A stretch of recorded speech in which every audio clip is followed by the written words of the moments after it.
Gojo vs Sukuna is the long-awaited heavyweight matchup that we all have been waiting to see. Satoru Gojo is held as the strongest jutsu sorcerer, and Sukuna is known as the king of curses. And although we are all very excited to see the matchup, there are so many problems with this fight. I'm going to cover not only problems about what would happen during the fight, but also problems with situations surrounding the fight. Because trust me, although we all can't wait to see the fight, some things need to be sorted out first. But before we get into the video, I want to say thank you for watching. So I'll go ahead and give you the first and biggest problem with the Gojo vs Sukuna fight, and that is, what will Gege do with Mahoraga's adaptation? And this is the big problem, right? If Mahoraga can actually adapt to infinity. And I know you're thinking, well, okay, how does this happen? You know, how can you just adapt to infinity? Well, there is actually an argument to be made that since Mahoraga adapts to curse techniques after being hurt by them, if Mahoraga was to get hit by, say, a blue or a red, Mahoraga could actually be able to adapt to the limitless curse technique. And that means adapting to everything within the limitless curse technique. So remember how when Mahoraga was fighting Sukuna, after being hit with a few cuts, Mahoraga actually adapted to slashing attacks in general, to the point where even a domain expansion from Sukuna was not enough to take Mahoraga out, because Mahoraga didn't just adapt to cleave, it had adapted to all slashing attacks. And this is a very big problem for Gojo. Not a big problem in the sense of it would affect his offense, but his defense. This means that Sukuna would now have a way to reach Gojo, which is the big thing, right? Everybody was wondering, well, why is Sukuna so confident that he could beat Gojo? You know, Gojo has infinity.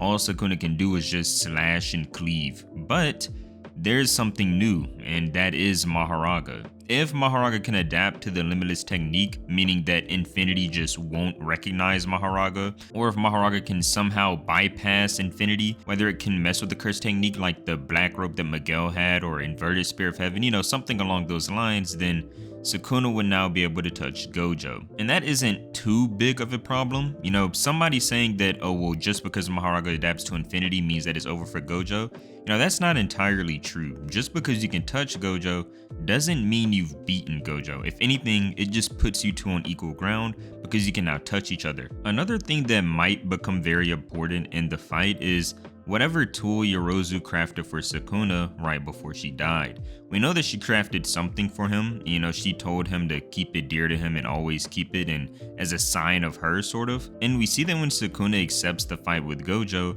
he actually remembers these words from Yorozu when he accepts. So it's just sort of a callback to what she made for him, and it's sort of wondering, what is it that she made?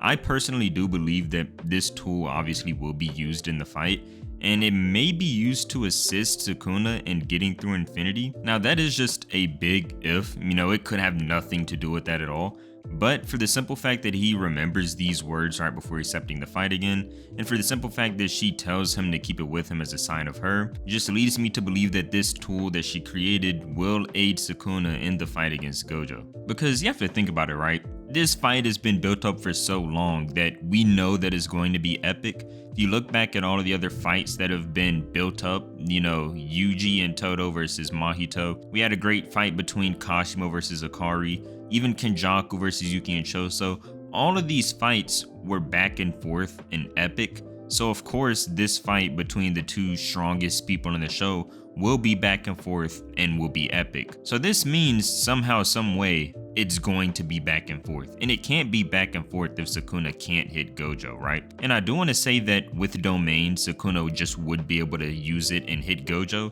but I also don't think that Gege would make the fight this short. Now, I'm not doubting it. You know, Gege could make this fight very short if Sukuna opens up a Domain, beats Gojo. And I'll get a bit more into the Domain stuff later, but let's just say for the sake of the argument now that Sukuna is able to just open up a Domain, touch Gojo, and beat him, and that's why he's so confident.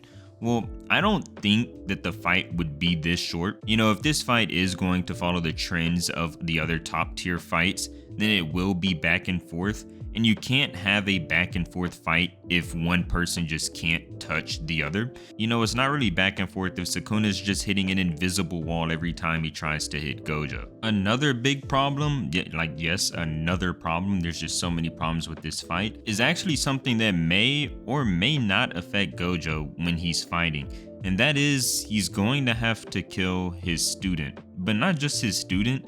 Remember, Gojo has raised Megumi since Megumi was a child, so it's more than just a student-teacher relationship. It's near like a father-son, bigger brother relationship sorta, because Gojo was around 17 by the time he picked up Megumi, and Megumi was like 5 years old. So Gojo's really raised Megumi like his own son since he was little, and seeing Sukuna in him actually didn't seem like it affected Gojo that much. But I know, and we all know, that on the inside, this must be tearing Gojo apart, knowing that he might have to end up killing his own student and somebody that he's cared for and has loved so deeply for a long time. And this is where a couple things come into play. One of them is, will Gojo be mentally nerfed going into the fight? Will he hold back a bit, or will he try to hurt Sukuna in a certain way to where he only incapacitates him instead of actually killing him? The purpose of incapacitating him instead of killing him would be, if we can just get him knocked out, sort of, then we can have the angel come and sort of release Megumi from Sukuna's body with Jacob's ladder, which is what she was doing successfully the first time. But if Gojo tries to fight for the knockout instead of fighting for the kill, this might hinder him to the point where he might actually just end up losing the fight. So Gojo is in sort of a predicament where he has to be strong enough to beat Sukuna while also holding back a bit to save Megumi's life. But that's all under the presumption that he wants to save Megumi's life, which I personally do think he wants to. I don't think Gojo would just cast Megumi's life to the side. Everything that's been happening for the past 12 years since he brought him in, I don't think all of that means nothing now.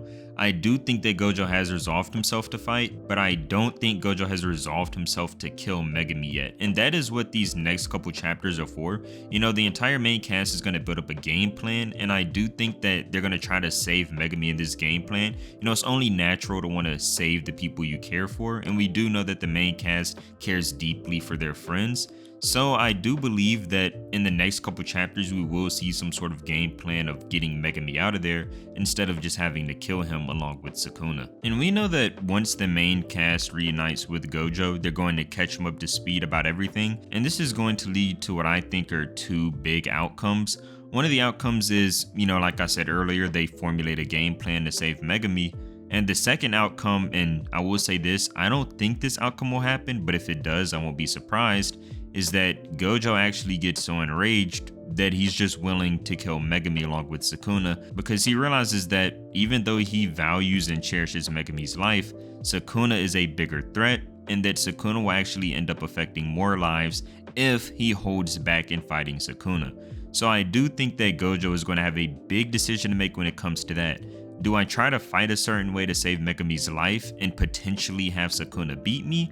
Or do I just go ahead, kill Sukuna and Megumi at the same time and save everybody else's life? And that is the big decision that Gojo is going to have to make. And I honestly can't predict which one he's going to make, because we do know that Gege is unorthodox in the way he writes manga compared to other conventional shonen artists. So I can't really predict which decision Gege is going to have Gojo go with. There might be some third option out there that Gege is going to add in later, and that is what the next chapters are for. But no matter what, Gojo is going to have to make a horrible decision choosing Megumi's life or his friends, and seeing Gojo struggle with that decision is going to be tough to see, especially for all of the Gojo fans out there who are in high spirits because he just returned. Now, when it comes to who would win in a domain clash between the two, this is probably one of the trickier things to look at as well, because we know that there's this thing in Jujutsu Kaisen where if you have a domain with no outer shell, Kenjaku and Sukuna, your domain is looked at as divine. It's looked at as a harder thing to do within the world of domains. Even though domains are supposed to be the peak of Jujutsu sorcery, if you have a domain without an outer shell, that's like the peak of the peak. And only Sukuna and Kenjaku have one as far as we know. And I know I've been asked a couple times on stream, well, does Gojo have the ability to remove the outer shell of his domain? And I don't know if this would actually make sense for Gojo. Also, don't even know if Gege will have it when they domain clash, because I do believe they will domain clash. if just because Sukuna has no outer shell that he will beat Gojo. Gojo honestly just is different. Gojo has been referenced to in outrageous statements so many times throughout the series. Not only being called the strongest Jujutsu sorcerer, also just being called the strongest character in the manga.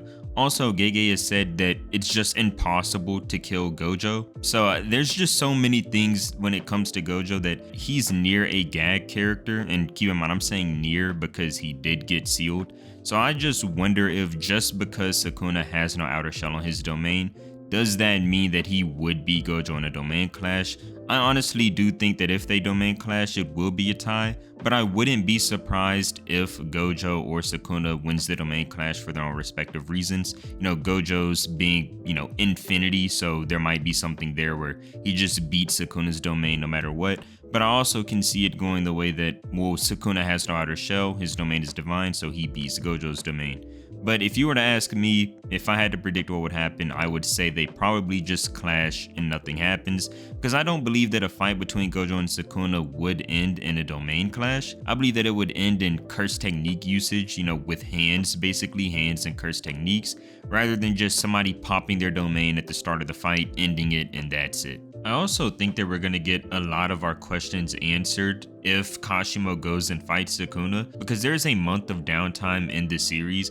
Gojo and Sukuna have pushed their fight back for an entire month, so this just gives time for so many different things to happen. Not only just a great battle plan for the main cast, but this also means that Kashimo can go and challenge Sukuna, because Sukuna will have a month of just downtime. And this is even maybe hinted at in the recent chapter. You notice that Kashimo was with them before, and in the recent chapter he's no longer with the main cast, so this means that Kashimo has wandered off. And I honestly do believe that while Kashimo is wandering off, at the same time that this month of downtime is happening, he is going to come across Sukuna, and we're going to get that fight that we've been looking for, because I do think that when Kashimo uses his curse technique on Sukuna, even though he will lose the fight, we might get revealed a couple more things about Sukuna that will change the way we see the fight between him and Gojo that's coming up. I've also seen some people say that Gojo might be holding back another technique,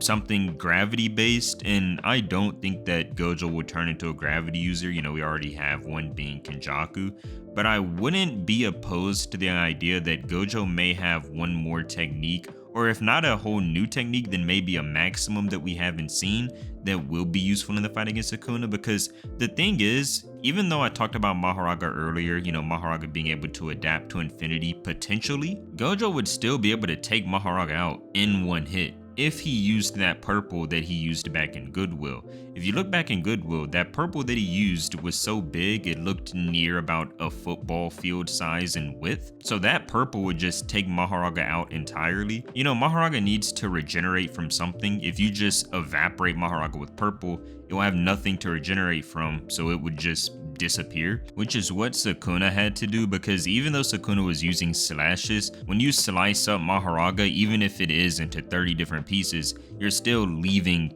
30 different pieces of Mahoraga right there to regenerate from. If you use one big large purple like the one Gojo used in Goodwill, it would just take every cell of Mahoraga out at the same time, leaving nothing left, which means there's nothing to regenerate from, so Mahoraga would just basically be dealt with. And that is the thing that I think Gojo will end up doing. But like I said earlier, when it comes to Mahoraga versus Gojo, we have to remember Gege can literally go anywhere with the Mahoraga statement. Because remember, the statement for Mahoraga is adapt and overcome any and all phenomena.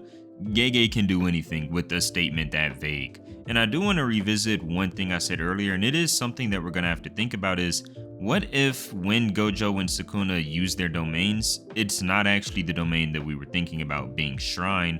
What if it is the 10 Shadows Chimera Shadow Garden? And that would just lead to something different entirely. If Sukuna uses Megami's domain expansion, then it wouldn't be a shellless domain. It wouldn't be the domain that he opened up in Shibuya that had no outer shell and it ranged over 200 meters. It would be the one we saw Megami use against the Finger Bearer, but basically the Sukuna version, which would obviously be much stronger. And in that case, since the domain would actually have a shell, it would lose that no shell divine property, you could say. And another issue, and this is just more of a theory than anything, is that Sukuna may do something with the mummy that we saw, his old body that he abandoned. And I've seen some people say that he may eat it to gain all of the curse energy from it. You know how you gain curse energy from eating the fingers.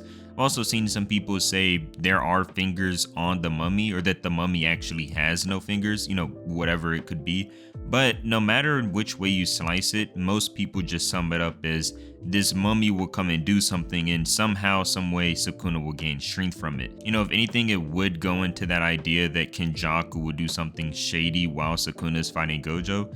And although I do think that Kenjaku is too weak to actually hurt Gojo if he wanted to, Kenjaku is still smart enough that as long as he has the power of Sukuna on his side, he is smart enough to come up with a plan that would really put Gojo in a disadvantageous situation, because if he can combine his smarts with Sukuna's power and Gojo is by himself, then they may be able to come up with something that would put Gojo in a really bad spot. So for everything from Mahoraga adapting to infinity, to Mahoraga getting one shot, to the tool that Yorozu crafted Sukuna, to the mummy that Sukuna has, to Sukuna being in Megami's body and if that will mentally nerf Gojo or not, to which domain Sukuna will use, and everything else that I covered so far, there are just so many variables and problems with this fight that I don't know if there is anybody who can predict what will happen next. And the only thing we can do is just sit back and watch. With that being said, I want to thank you so much for reaching the end of the video. And if you enjoyed, then please leave a like and subscribe to the channel, as I do post every couple days on different topics you guys give me and a few I come up with on my own. Thank you for watching. See you next time.